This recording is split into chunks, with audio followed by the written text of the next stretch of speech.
The music business is in serious trouble. Or is it? That depends on your perspective. Let's talk about it. From New York City, this is How to Fix the Music Business, and I'm your host, Jim McDermott.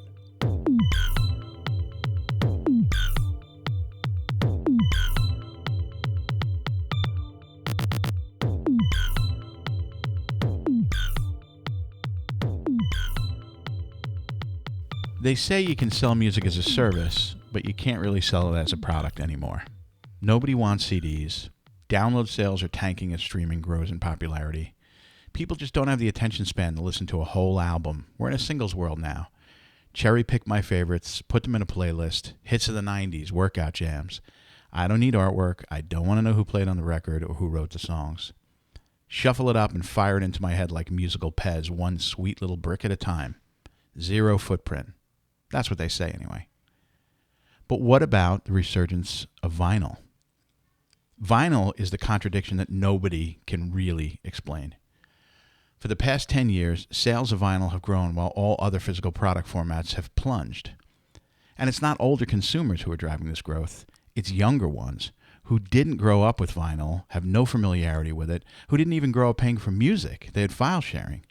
Why would they pay $30 for one album in a format that was given a terminal diagnosis 30 years ago?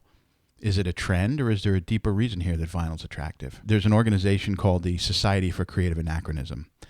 It's a living history group whose members dress up in the clothing of the Middle Ages, hit each other with padded swords, and reenact other lost aspects of medieval culture. It sounds like maybe a lot of geeky fun, but mead binging, mutton feasts, and medieval barbery isn't going to bring back the Middle Ages. Life was really hard back then, the Black Plague. For a long time, the vinyl resurgence reminded me of the Society for Creative Anachronism.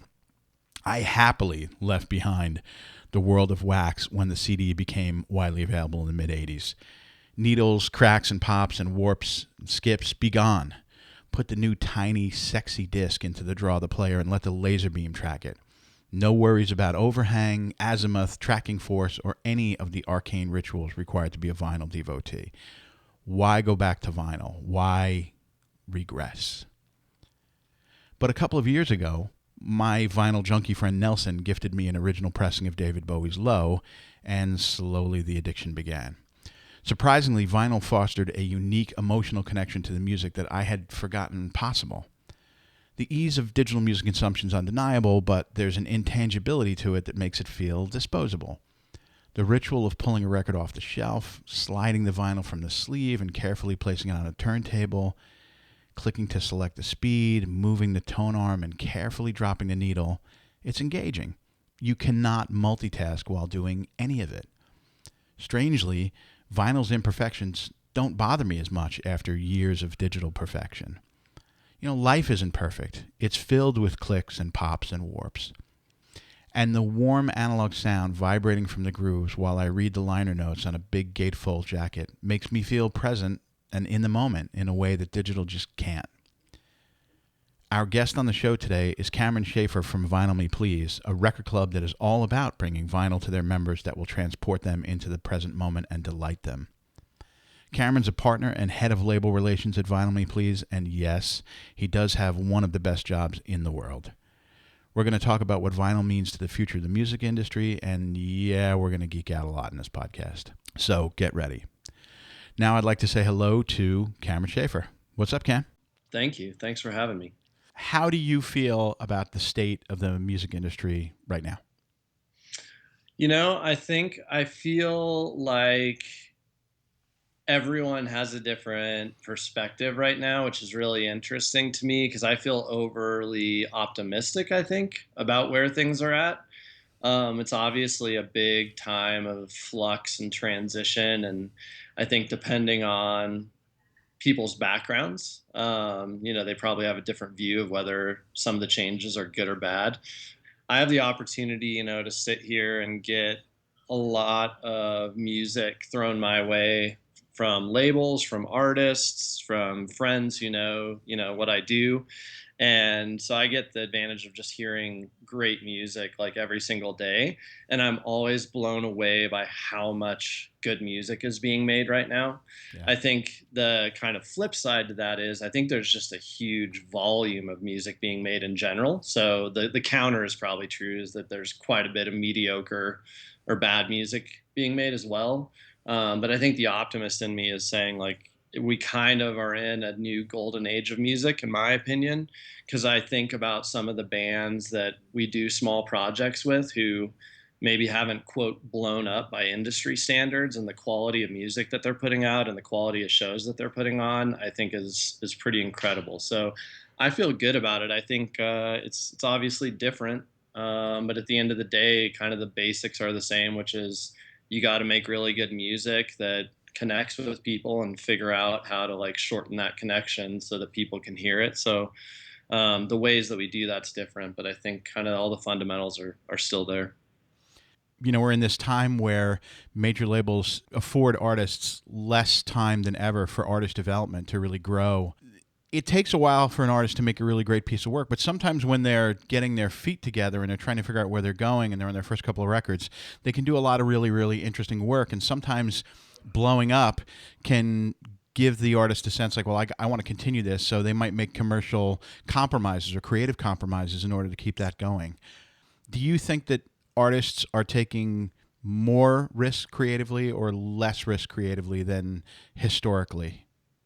I honestly think it varies from artist to artist and label to label, which I know is a little bit of a cop out, but I feel like um, I think it probably begins a little bit with the label or management and kind of the team they build around them. Because if they have the right team that's committed to furthering their career and kind of letting it be a slow build, I feel like it gives the artist permission then, to be a little bit more like risky on their first few albums. Yeah. Obviously, if you're signing to a label that is essentially giving you one album to prove yourself, I think there's probably a lot of artists who will look at kind of the choice ahead of them and say, if I really want to make a career of this and I only have one shot, then I better make sure that this is something that'll have like some hits on it.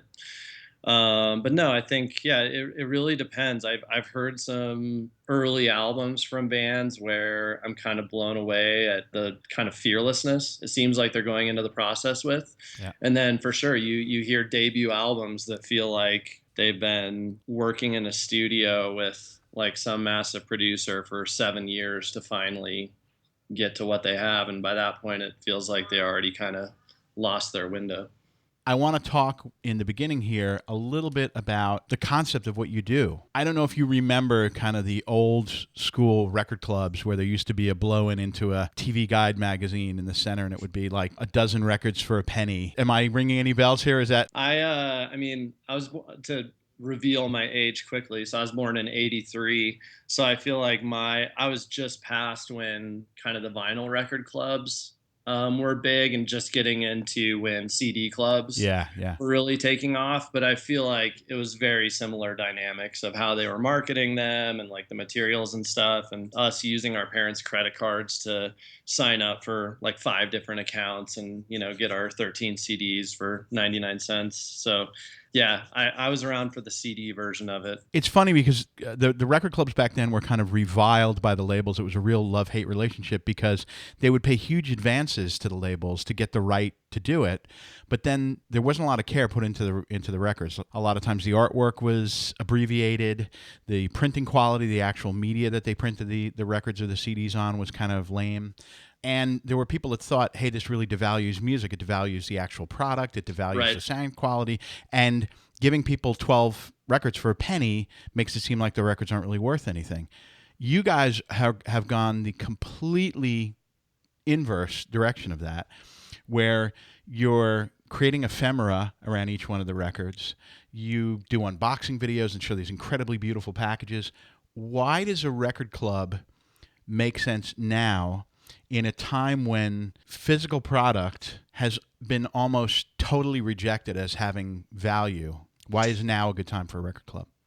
Yeah, I think one of the things is there's a generation of music fans who grew up around when I did, which was kind of the peak of the CD era, excuse me, where you're going to Sam Goody or whatever and paying 18.99 for a CD that costs, cents to make or whatever.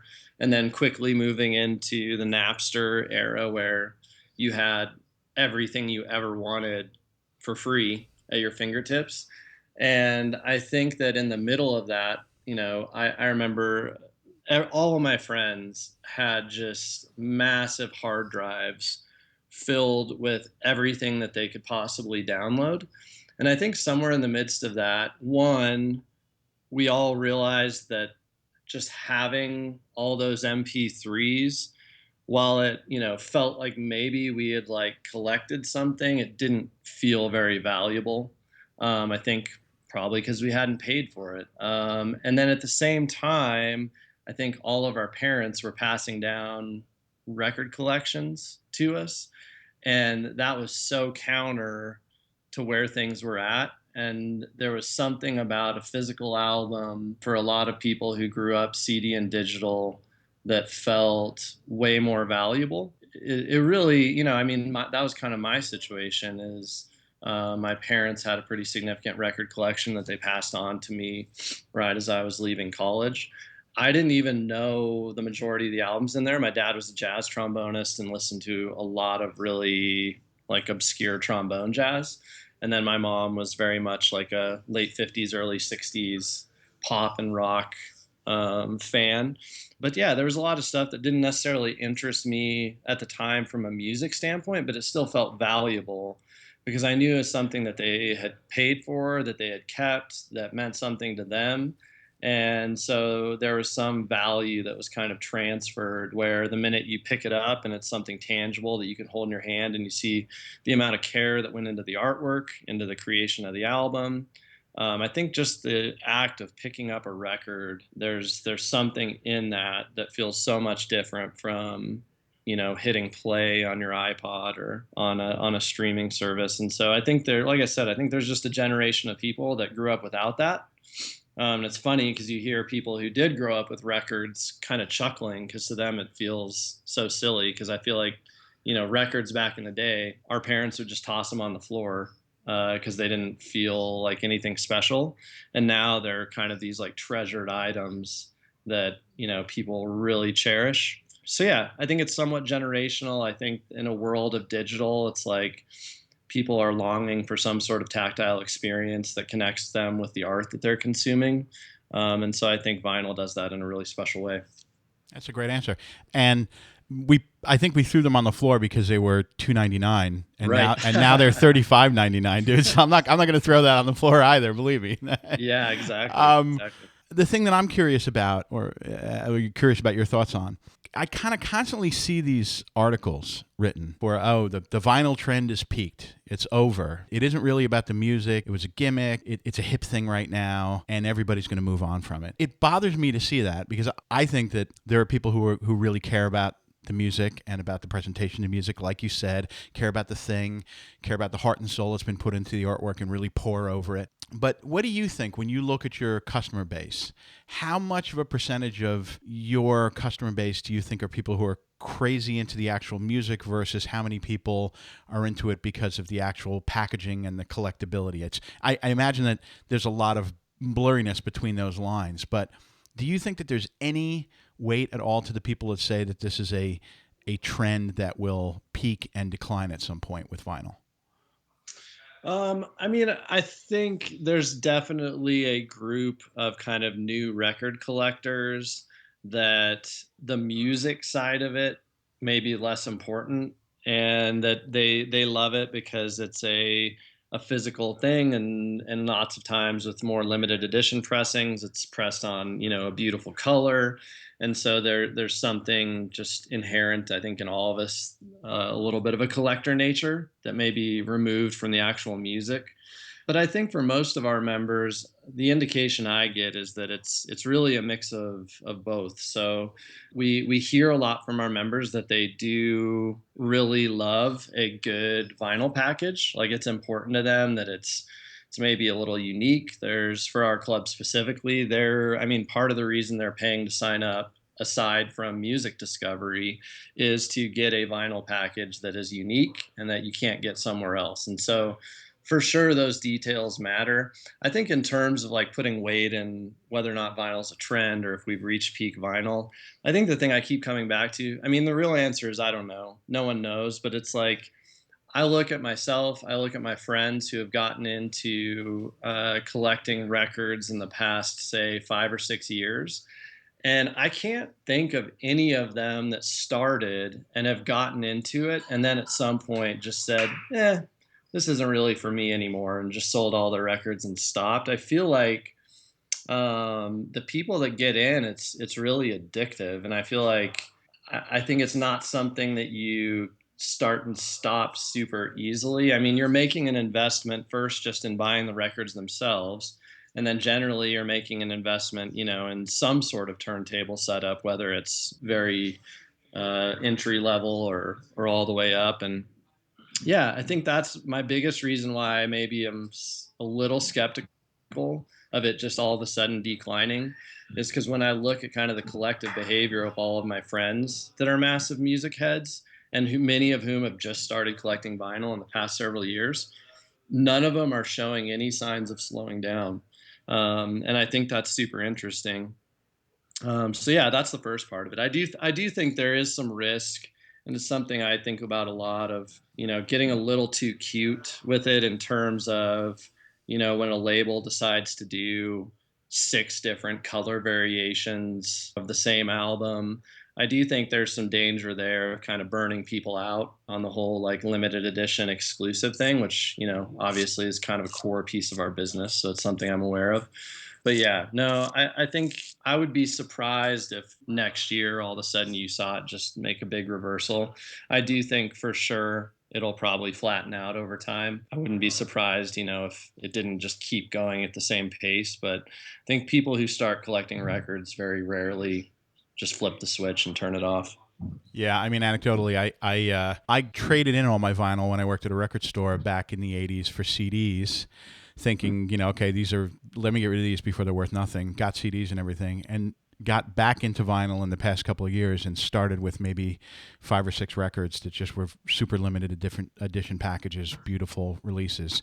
And now I'm sitting here looking at, over 1,000 records sitting next to me and a crazy turntable setup, and my wife going, when is this going to end? So yeah, Right. it's a sickness, but there's something that's intangibly satisfying about the whole ritual of it and the connection to music that you get from it. And I do think that the people who write negatively about it are people who want to kind of keep seeing this explosive growth because it's the only product, it's the only saleable product, physical product in music that's had amazing growth, really, right? I mean, okay, streaming's Right. had it, but it's not a physical product. It's not something you can sell somebody that they buy. So when people see, hey, it's 14% up versus last year, they're really excited about it. It should be okay for it to just be what it is and not be the new thing. I think everybody Right. maybe there's too much pressure on vinyl because everybody wants a new thing to replace the fact that they can't sell anybody anything anymore. Yeah, I mean, it's funny because I feel like I keep waiting for the year where we're not going to see a slew of headlines that talk about this massive resurgence in vinyl. I think you could argue that it really started like 2006, 2007 timeframe. So it's been, like 8, 9 years even, and you're still getting the same kind of regurgitated headlines on what a novel thing it is that vinyl is popular again. So it's funny. I keep wondering when that narrative's going to change to just like, is something that has been going on for over 100 years. Like, when does that stop being called a trend? So yeah, no, I'm right with you. I think like at some point people have to just realize that it's a medium that people are connecting with. They've been connecting with it for a long, long time. For sure, has had its peaks and valleys. But as a medium, there's just still something that people are drawn to, and I don't think that'll change anytime soon. All right, well, let's talk about how you get them to connect with the music. Let's talk about your curation process. What is the A&R process at Vinyl Me Please? How does that work? Yeah, so it happens on a few different levels. We have first of all, our whole team is always out, finding new music, trying to find stuff that might make sense for our members, things that maybe even old, but would still have an element of discovery. So for sure, our team as a whole is kind of always on the hunt. In terms of the specifics, so I started out working for Vinyl Me Please as head of marketing, and I was doing all their marketing and social media pretty early on when it started. And then over the course of a year, 2 years, I more and more was kind of drawn into the label side and music side of it, and kind of naturally started interacting more and more with record labels and that process. And so at some point, I switched. I was kind of doing both head of music, label relations, and marketing for a while, and was the first one to cry uncle and say that I needed some help, and so we ended up having someone else take over marketing. So as of now, I do our curation, especially on the member store side. So in addition to our record of the month, we also have a members only store that's a password protected online store where we'll curate an additional like 25 to 30 titles each month. Generally, I'm going out, and it's a mixture of me going out and finding stuff that I want, and also now we have a steady stream of label submissions. So I largely do that on the our featured record, which is the one that we press and send to our entire member base. Essentially, what that looks like is I'll try to divide the calendar year kind of into a few different types of records. So we've kind of found a groove in doing like 4 to 5 major reissues a year. So like a Fuji's The Score, or a Weezer Pinkerton. Normally 2 or 3 new releases from a smaller artist to have some good discovery, and then kind of filling in the middle with some more eclectic reissues. Things that still might be discovery, but maybe came out 6 years ago and just kind of got passed over. And so I'll kind of go into the year with that framework in mind, and then also be very cognizant of trying to mix it up genre wise from month to month. Yeah, I'll get submissions, I'll look for stuff, and I'll normally narrow it down to about 3 or 4 titles that I think could work for a given month. And then I'll send those around to. We have 5 of us on the team that make the decision for our featured record, and I'll send around, the 4 that I think could work. Everyone will take a listen, and then over the past few years, we've kind of developed our own internal scoring system, where we'll look at various factors, always music being primary and weighted the heaviest. Asking, is this a complete album from start to finish? Is this something that's musically cohesive, that it feels like the artist went into this wanting to tell a story through the way they constructed this album? And then also looking at things like, when's the last time it was pressed? Will this be an opportunity where it's been out of print forever and we're going to get to bring it back into print? Where's the artist at in their career? Is there something interesting there? So we'll look at all those factors and generally narrow it down to like 2 choices, and then kind of have like a battle royale in our office that it varies in length, how long it takes to actually come to a decision. But there's generally a good amount of back and forth, sometimes yelling. But it's a really fun process. And I mean, we know that we will make or break ourselves on that process. If at the end of the day people don't feel like the records we're delivering are worth their time and attention, then we cease to exist as a business. So it's something we take super seriously. But yeah, I try to lead that process in a way that allows everyone on the team to feel like they can always contribute, because we have people who like a wide variety of music in our office. And so maybe genres that I'm weak on, we have people in the office who that's their strong suit. But it's a lot of fun. I know people say this, and I always kind of roll my eyes, but I really feel like I can't think of a job that would be better than getting to sit and listen to great albums, and I kind of get to A&R the entire music catalog, that's I think what's nuts at this point. Is it's not just looking at a certain label or a certain era. I get more and more as a club, because of the quantities that we're pressing. There's really not too many albums that are off limits to us, which is both amazing and also sometimes like paralyzing, because there's so much good music.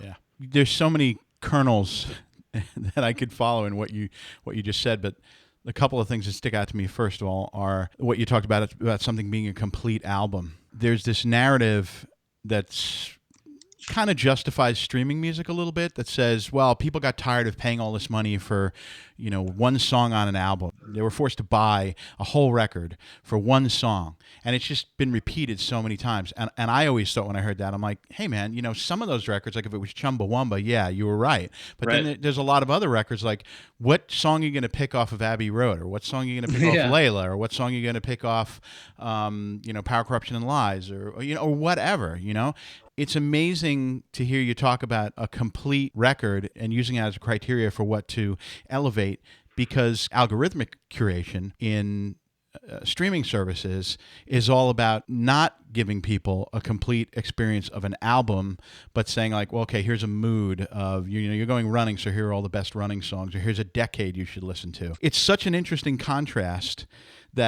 that's your day-to-day reality, when the totality of the industry almost now is saying like, oh yeah, the album's toast. Like, just put out a single, forget about it. What are your thoughts about curation and a full album versus this kind of algorithmic and cherry-picking approach? I don't know how many people today, at least like younger generation, have actually had the opportunity or taken the time to sit down and listen to some albums start to finish. I think because like it started to become the norm, like you said, playlist culture, everything's about singles. I almost feel like kind of the art of listening to an album from start to finish has somewhat been lost. And I think that's part of what our club in a small way tries to do, is remind people that that's a thing, that there's still artists who are making albums with intentionality of listening to it from start to finish. I think Jeff Tweedy had a great op-ed, and I'm trying to remember where it was, about, I don't know, 2 or 3 years ago. He was talking about, still making albums with intentionality, that he was setting out to do an album versus just a collection of songs, and that it meant something to him, what track he was going to put at the end of side A, and then what track he was going to start side B with. And so I think for a lot of people, they may not realize that artists are approaching it that way. And then there's a time commitment involved. There's actually some sacrifice of, like, if you're going to listen to an album, then you're going to have to like put down your phone and sit down for 45 minutes of your life and concentrate on something. And I think that is sadly something that is less and less common in our world, where everything needs to happen pretty quickly, or else people will lose interest. But I think there's a big reward there for the people who are willing to do it. And so I feel like kind of our mission is to try to slowly reintroduce that idea of taking an hour out of your life, putting a record on, having the album art in your hands, having maybe a lyric booklet and following along with the lyrics, and really focusing on the album as an art form. And I think, the people that do it get hooked, especially when you find, that magical album that kind of opens up once you listen to it all together versus just chopped up as singles. That's kind of where I see a big dividing line between just the general music fan and the type of person that would sign up for Vinyl Me Please. I always joke that the type of person that would sign up for Vinyl Me Please is the person that reads the liner notes. It's people that actually care about the details and want that experience of digging in deep and setting aside some time versus just having everything like given to them in really small portions. So Vinyl Me Please is making the attention span sexy again, one listener at a time. Trying, yeah. Cool. So in your relationship with the majors, because I know you obviously release stuff on indie labels and obscure labels, but you also deal with the majors. Are they friendly to the process about what you're doing? Do they view it as competitive? Like, what's the vibe with the majors? So far it's been really positive. I mean, it's funny because I for sure when we first started, and when I was sending out kind of like pitch emails to different labels that we wanted to work with, and explaining how even though we only had like 300 members, that they should really like work with us. The majors, for all intents and purposes, were silent. Like it really wasn't until we had reached like some bigger numbers that those talks actually happened in the first place. So that's something that I always have like massive respect for a lot of the indie labels that we worked with at the beginning, and just certain people. There was people along the way that at all different points in our business respected what we were doing, and I think could see that even though, at the time we were talking, we may have been pretty insignificant numbers wise. They were rooting for us. That started with indies, but now has continued on in the majors. And I think one of the things that I've been kind of like pleasantly surprised by interacting with majors is I think they obviously get like a bad rap across the board, and there's a lot of it that's deserved, but also a lot that I think sometimes isn't. But I think one of the things that is always humbling for me is, the people that are working at major labels aren't waking up going like, man, I can't wait to try to figure out how to exploit another artist today. Like, they're going into their job and they probably got there because they love music and they want to be a part of sharing great music. And I think lots of times I've, talked to people who have worked at majors for quite a long time, and along the way, maybe some of their naivety and innocence about why they got into it has been challenged. And they're all of a sudden waking up and they've been working at a major for 20 years and realizing that they've kind of lost some of the initial, maybe passions around why they were there. But the minute that you start talking to them about great albums and saying like, hey, we were looking through your catalog and we noticed this one album that I don't think many of our members know about and you guys haven't pressed in forever, it's kind of heartening to see that across the board, whether it's an indie or a major, like people still connect with that. And so I think that's been good. But yeah, it's the tables have turned a lot in the sense that the minute that we started like throwing out some big member numbers, it went from very quickly from me reaching out to pitch on why they should work with us to us being flooded with, hey, here's 15 different titles that we're thinking would be a good fit for Vinyl Me Please, and generally me saying no to at least 14 out of the 15. So, Well, I can tell you that in terms of people at record companies who do wake up and say, "Who am I going to exploit today?" They're usually in the business affairs department of the company. Probably not people you're talking to, dude. That's fair. That's fair. But yeah, I do think the thing that people do misunderstand about the labels is there does need to be kind of a critical mass of sales because you're dealing with so many different things, and it's a hit driven business for the most part. And what they want is somebody to say, "Okay, are you if you want to buy 10, then I really don't have time to talk to you. Go Right. talk to this sub distributor or somebody small." But when you want to buy 10,000 of something, then that's kind of a different thing. Do you guys, in your licensing discussions with these guys, I mean, I don't know how much you can talk about the economics of how it works because you're obviously licensing a record from them, and you have to give them, you say, well, here's how much we're going to sell it for, so here's how much I have to pay you per unit. Are they talking to you at all and saying like, well, maybe we should get a piece of your subscription fees? I mean, can you talk at all about the economics Yeah. of it with them?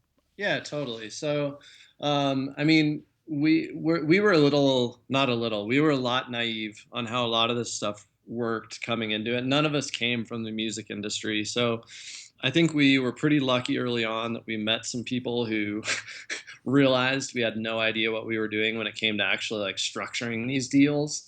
And instead of choosing to take advantage of us, which could have easily happened, they kind of showed us the ropes a little and like tried to help us understand the different ways that things could be structured. So early on, we would primarily just have the label handle the production of the record and then pay them a wholesale rate for the units. We did that for quite a while, mainly because we ourselves didn't have the capability to press any records early on. So we were completely reliant on the label and their production managers to do that for us. As we started growing, it morphed first into keeping that same model, but then because of the units, just having, a discounted wholesale that we were paying. Probably around year and a half ago, that's kind of been my job too, is to figure out like, all right, what are these people doing to press this record? Where are they pressing it at? which plants does it seem like are doing this better than others, because there's some major variance in the different pressing plants. Yeah. And then kind of looking at like, all right, what would we need to do to be able to like tackle that instead of relying on the label. So I would say over the last year and a half, we've been in that process and been able to partner with some really good production partners, both on the pressing side and on the print side, who now give us the capability where we can license a title and be confident that we can go and get it pressed and get the package put together on time and have a really quality package. So it's really been only recently that licensing has even come up as an option for us, because now we kind of have the infrastructure in place through different partnerships. Some labels are adamant about not licensing, and generally that comes from being burned in the past. Yeah. And burned meaning that there's a lot of crappy reissue labels, unfortunately, throughout history, that kind of like what you were saying early on with the record clubs of old, where they license it and then they try to figure out the absolute cheapest way to press the record. And they And press from a CD master, and it sounds exactly. thin and shitty. Yeah, yeah. Yeah, exactly. So, yeah, there's a lot of labels that, that either they just straight up made a policy of we will not license our titles, or they're super leery. And it's only been in the last probably, like I said, like year or so, where I think we've demonstrated that we can do it in a really quality way, that I'm able to have those conversations. Sometimes it's funny now, because sometimes, especially on for smaller labels, the minute that we put in a purchase order of a certain amount, like their production managers, you can just see their stress level like peak, because they're thinking, oh my god, like, not only I've never pressed this many records and I have to do it like on time, or it's a really big deal. And so more and more I try to quickly come in those situations and say, look, like, we you can use this plant. We know that they're going to give us a good turnaround time. We can connect you with these people, and try to, offer kind of some of those partnerships as resources for them. So anyway, that's a long answer, kind of rambling. I apologize, but basically it's forever we didn't even think about licensing. It's only been in the last year that we can even really entertain it. And so we've started doing it here and there. I like it because it gives us a lot more control over the production process, versus me kind of having to play this weird, like, person in the background telling the production manager this is what we want to do, even though that's really their job. So we prefer to license these days, but it's not always possible. How often do you get into a dialogue with them about what the actual source of the what master source you're going to use is? I mean, I know there's been a lot of digitization at the labels over Right. the past few years, where they have super high res digital transfers from analog masters. But do you have any criteria of wanting an original master, Yeah. or what the quality is going to be like, so that in a site, I know you do beautiful packages, but in terms of the actual vinyl, what bar do you set for that? Yeah, absolutely. I mean, it's one of the first questions I ask every time we do a project, is like what the original sources are for the master, if they still have, if it was recorded to tape, if they still have the tape. And again, it's something that now we can build that into our costs to say, all right, like we have a project, I can't say what the title is, but coming in December, that's an album from the late 60s, and the label still had they got in their vault, found the original analog tapes. We sent it to Sterling Sound in New York, and they remastered it. And so we're very conscious of it, because we know our members. I mean, there's for sure many members who have just gotten into this and they could care less. But there's also a ton of members who I know the minute we announce an album, the very first thing they're going to ask is, was this mastered from the original analog tapes? So I have to have an answer to that. All the guys Uh, on the Steve Hoffman forum. yeah, exactly, exactly. Yeah, well, it's we have our own member forums now too, so we have like very direct feedback immediately on any pressing. So yeah, it's definitely something that we are always looking to find the original masters. There are times where they like have either gotten destroyed or they don't have them. It has to be an even greater album to go down that road, Yeah. for sure. But yeah, we're always looking for. We want to be able to find the original analog tapes. Hopefully, remaster it if it needs it. If not, then press. So some of your fans care about words like RTI and Palace and Bernie Grundman, but some don't know at all and don't care, I guess, right? Exactly. Yeah, it's a mix for sure. There's some people that it's all about the audio quality, and I think one of the things that has been an interesting observation is you have one set that says I could care less about color vinyl. I just want the best sounding quality, and then you have another probably even bigger contingent within our member base that really wants everything we send out on a monthly basis to be on color vinyl. It's just been a funny change for us. Like I, as a record collector, am somewhat indifferent. I mean, I think color pressings can be really beautiful. I get it. I think they look awesome, but most albums, if I really like the album, I'm fine with black vinyl. But we've had a few months in a row in the past couple of years where we have sent out like back to back black vinyl pressings, and getting hundreds of emails of like, hey, I thought I signed up for this because I thought you guys sent out color vinyl. And realizing, oh, okay, well, for I guess our main demographics kind of like 25 to 34 year olds, and for that contingent, a lot of them really want color vinyl. Okay, Yeah. can you answer this question definitively for me? Sure. Because it's a hot potato. There's some people that think that black vinyl is the best sounding vinyl, and that the colored stuff looks cool, but it isn't necessarily going to sound as good as just straight up black vinyl. What are your thoughts on that? I've heard that. I mean, this is a little bit of a cop out, and I've heard people use this, but it's kind of how I feel. I have some color vinyl pressings that sound absolutely phenomenal.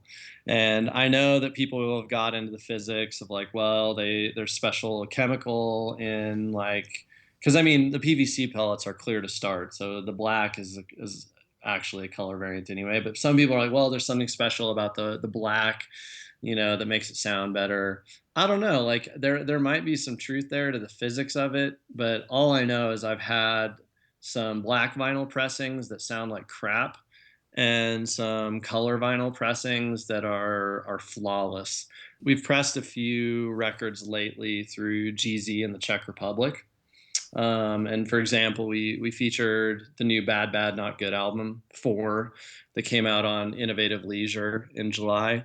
GZ pressed that for us. They pressed it on this kind of dark magenta, semi-translucent color. Mm-hmm. And I remember when I got a sample of it right off the press, and I remember I dropped my needle and I started to like go back to my setup because I thought I hadn't turned on my amplifier because it was dead silent. And right as I got up there, the music started. Wow.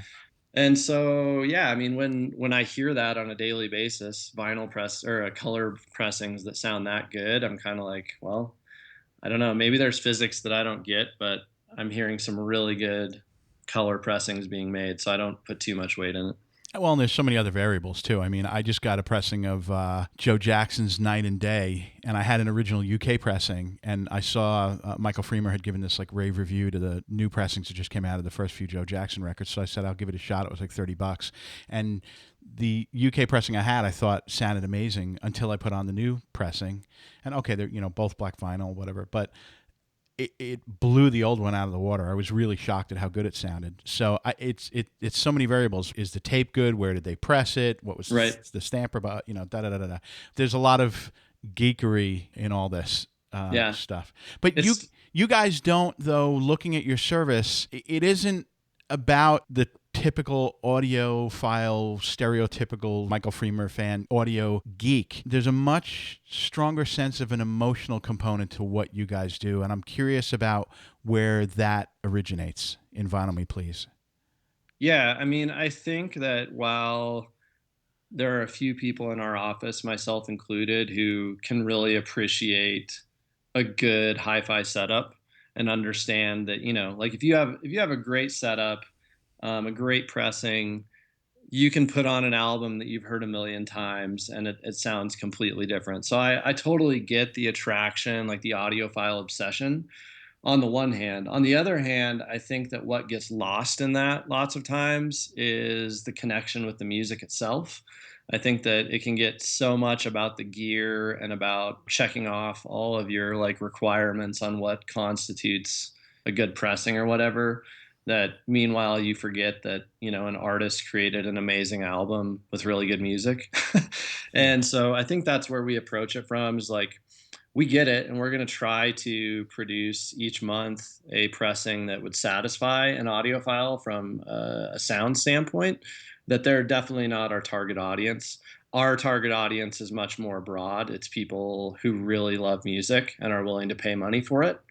And I think that allows us, there's a lot of people who are much more excited about connecting with the album because of the music and because of the art.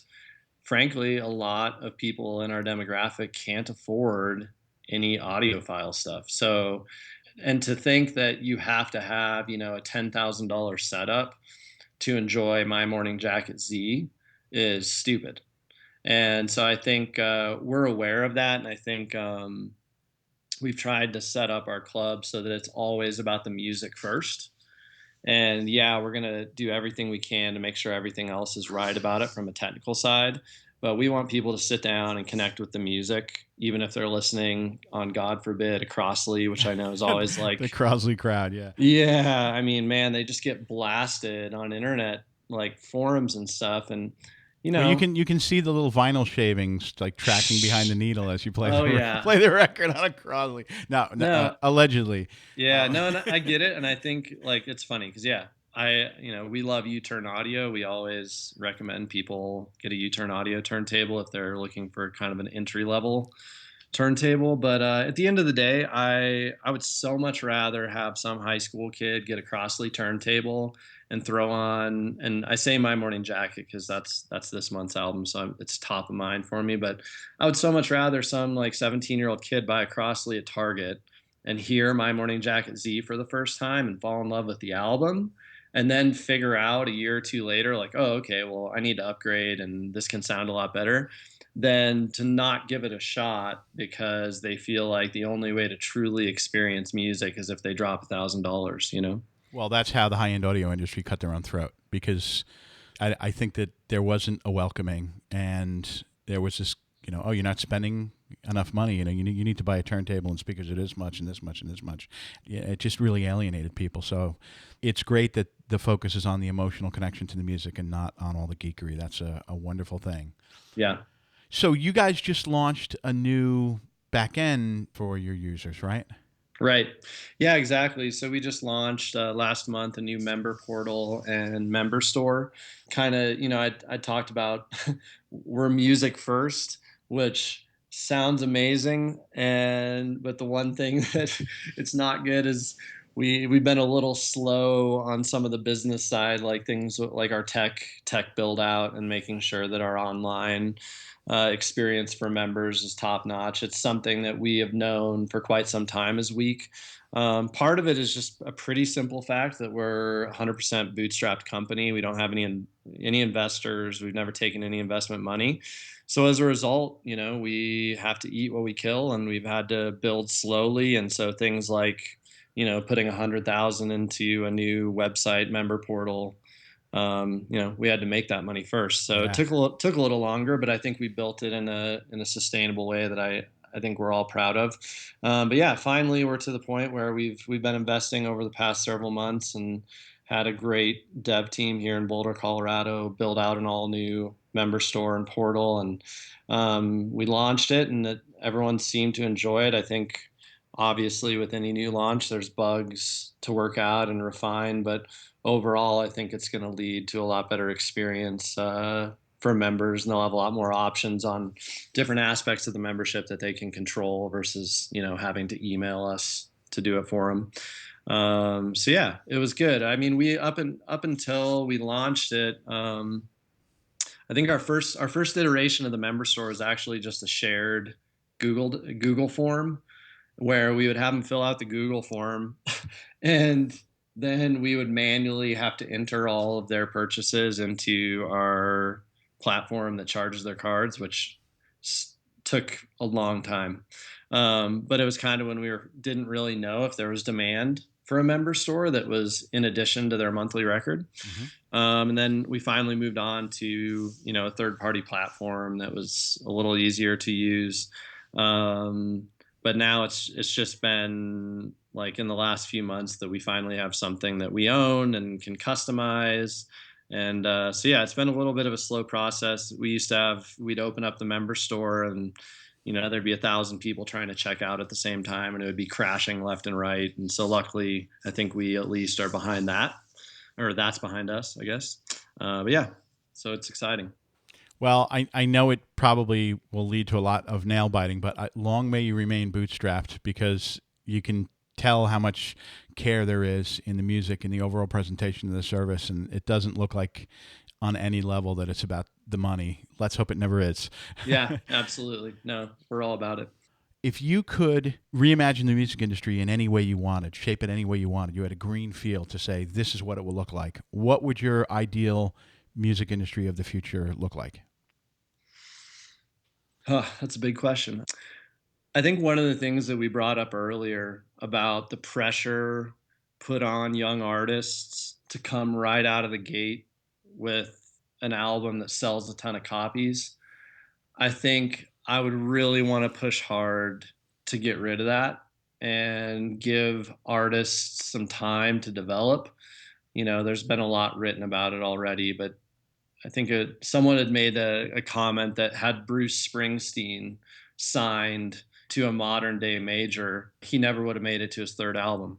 And I think that there's something sad about potentially missing out on some of our generation's greatest artists because they can't get to their third album in time. And so I've actually had this talk a few times with Jake Friedman. He started We Are Free Management with Jason Foster, and he manages Dirty Projectors and Beach House and some other really good bands. But he is always talking about this idea of the eighth album, and how do you as a manager, a label, try to build your artists so that they can get to their eighth album. And he had specific instances of the albums that were band's eighth that were super significant that I, of course, on the spot can't remember. But I like that idea of just thinking through how to reshape the industry to give some time for development, and how to figure out how to support artists in those early years in a way that they're able to continue doing their craft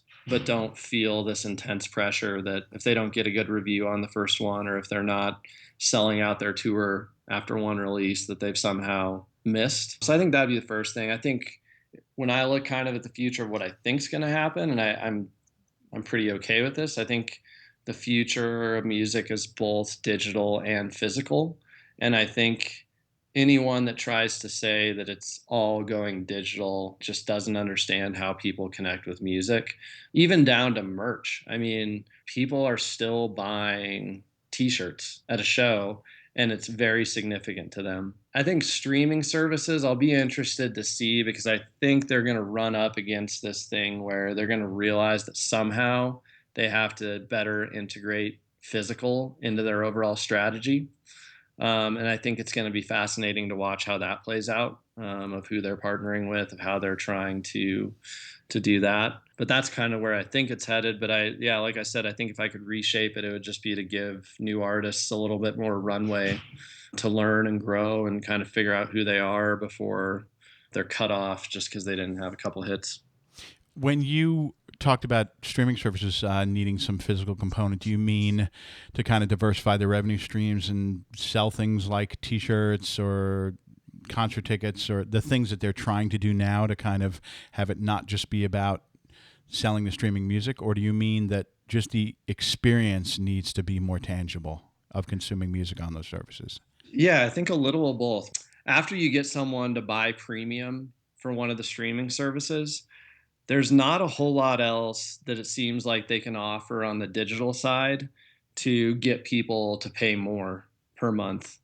I think they've done things like higher res audio and things like that, no ads, but I think there's a definite ceiling on what you can offer that is purely on a digital basis to frankly like squeeze more money out of paying customers. Because, the minute that Spotify goes public, who knows when that will be. I can't imagine that it won't happen with how many majors have invested millions. Yeah. But whenever Spotify goes public, the very first thing that's going to happen is there's going to be board meetings where they're saying, and I'm sure it's already happening, but where they're saying, how can we get more revenue per user? I don't know that there's a whole lot of answers for that just on a purely digital basis. You can't make the audio more high res. I don't think people really care at that point. And so I think that's where they may have to start thinking through how to integrate physical product, whether it's buying it through their platform, whether it's like, different interactive experiences, shows, whatever. But yeah, I think that's going to be an interesting thing to watch. And I think they're going to kind of struggle with how to tie the two things together. Yeah. But I think it's a good struggle because I feel like that's kind of where music's headed. When you said interactive experiences, it kind of rang a bell with me because I think that you're right. It's going to be hard to tier out higher pricing in streaming services because you're already getting everything for $10 a month. So Yeah. how can you give me more everything?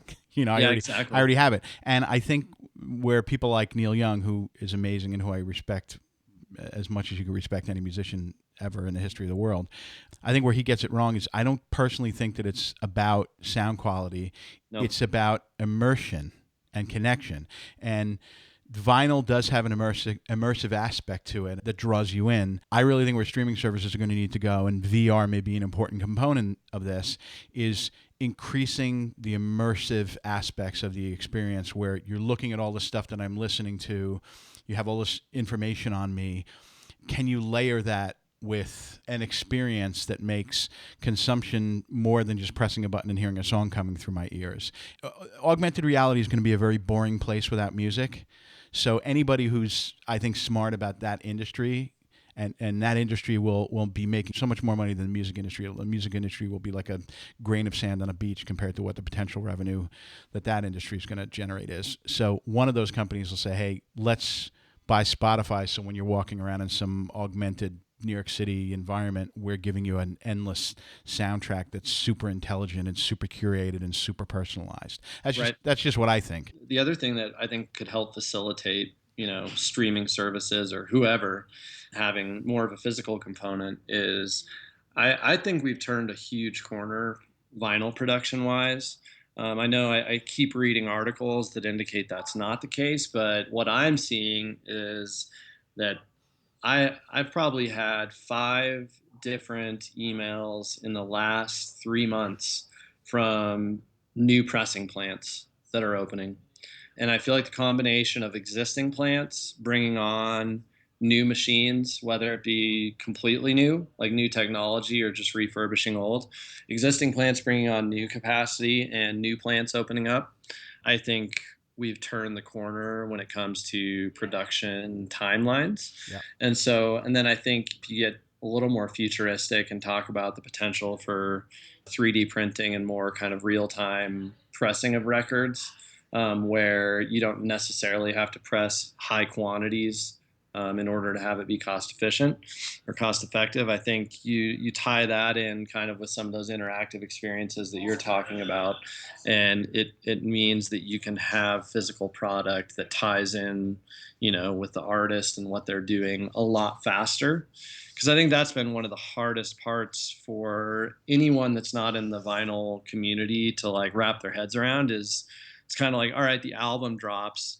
And if they haven't already been working it out, now it's like, okay, you're telling me that in 5 months I can have vinyl for this tour.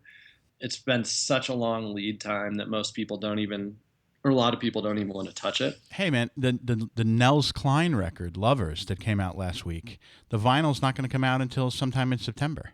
Yeah. That's Nels Klein. It's not like, So are you talking about things like maybe potentially having 3D printing of vinyl that would enable you to do kind of like an on-the-road pressing plant, like a pop-up store when you're out on a tour date, like something that you would have like in drag behind the van so you can press your own vinyl type stuff? That'd be very cool. It's funny. I haven't really like been keeping up as much. I had a a time in my life where I was very fascinated by 3D printing in general and just kind of some of the technology and what it potentially was going to do to manufacturing and kind of bringing things back local to where it was cost effective to manufacture things locally versus having it produced overseas. But there's no reason why in the next like 10 years they won't have figured out how to really cost effectively, but also keeping the quality up, 3D press vinyl records. It seems to me like a lot easier than some of the things that I know that they are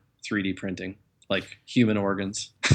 Yeah. You would think a record is a little easier than that. Is HD vinyl anywhere on your radar at Vinyl Me Please? I read the article that I think everyone passed around when they first announced it. If it works, we'll check it out. I'm, Fair I'll enough. just wait. I'll wait and see. With all that stuff, it's like someone will announce something, and then 5 years later, they're finally figuring out how to actually do it. So yeah, I'll definitely give it a listen if they want to send me a sample. Cool. All right, last question. Yep. Give us one record that everybody listening to the podcast should go out and buy right now, and make it a personal recommendation. All right, let me think here. I'm cheating and hopping on my Discogs of what I've added in the past couple weeks. I'm the absolute worst about getting put on the spot about like stuff I'm listening to. Seems like it'd be such an easy question, but my mind like immediately just dumps when I get asked that question. Everybody on the show's mind dumps. So you're not the only one. I don't know what it is. Yeah. And I got to make sure it's an album that has come out too. That would be no good to give you something you can't go buy. So the lead singer for Zombies, Colin Blunstone. So he was the lead singer for the Zombies, and then he did some solo work. And he came out with an album called 1 Year in 1971. I discovered that some of the guys that work at East Village Radio tipped me off to it, and I've kind of been playing that one obsessively for quite a while. The other one, too, that is also older is Manufactured Recordings, which is the reissue label under Omnian Music Group that has captured tracks. So Mike Sniper. Yeah. So he had been telling me about this actually for a while, that he's been looking at this private press by this group called the California Playboys. And it was this private press, like soul R&B record that was going for over $1,000 on Discogs, and he finally tracked down the rights and everything and just pressed that. The album's called How to Become a Millionaire by the California Playboys, and it's one of those ones that no one's ever heard of it, and yet anytime I have it on at my house and someone comes over, they immediately are asking, what I'm playing. Those would be two older ones. It's hard. I'm listening to a lot of stuff right now that's coming out soon. The new Devendra Banhart album, I think, will be top 5 of the year. I think it's incredible. I'm really excited about the new Angel Olsen. I think it's her best album that she's done, and I've always been a big fan of hers. And then Preoccupations, it's the band that used to be Viet Cong, and they changed their name. So they have an album coming out in a couple weeks that's also really good. So in terms of new stuff, I'm excited about them. Yeah, there you go. That's fantastic, man. Those are some very cool and inside recommendations. So thank you for sharing. Yeah, for sure. All right. Well, I can't thank you enough for being on the show and spending so much time. I mean, we've been talking for like an hour, but I have a feeling if we were in a bar, this would have been closing time, guys. You got to get out of here. It would have been going probably till 4 a.m. So absolutely, we need to do that. By the way, next time I come to New York, we'll do it. Totally. And I please thank your colleagues for me for letting them give you so much time in a bootstrapped environment. To take an hour out of your day is probably a big investment in time. So thank you so much. Yeah, man. Absolutely. Thank you for having me. I appreciate it.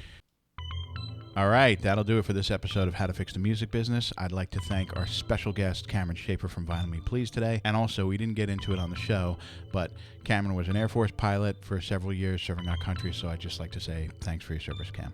Make sure to check out Vinyl Me Please. If you go to their website and just spend some time on it, it's really obvious that these folks care so much about music, care so much about the art of vinyl, and it's something that you'll feel good about supporting if you love music. If you're enjoying the podcast, please take a moment to go onto iTunes and leave us a positive review. It really will help elevate visibility for the show, and that in turn will help us get great guests like Cameron and continue to get them. I'm going to go put on a record. I hope you are too, and we'll talk to you next time. Thanks again.